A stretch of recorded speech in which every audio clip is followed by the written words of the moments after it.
Congresswoman Elise Stefanik is running for New York governor, but is also mixing it up with a senior member of her own party. Stefanik was critical of House Speaker Mike Johnson for initially not putting a provision she wanted in the House bill that authorizes defense spending. That provision would require that Congress be notified of counterintelligence investigations into federal candidates. Her criticism prompted this response from Speaker Johnson.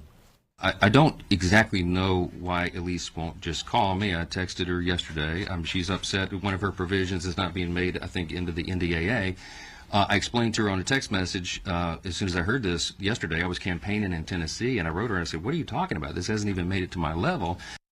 Well, today it appeared the two had patched up that disagreement, with the measure making it into the bill. However, the Wall Street Journal quotes Stefanik as being strongly critical of Johnson on other matters as well, calling him ineffective and a political novice, as evidenced by House Republicans underperforming under President Trump.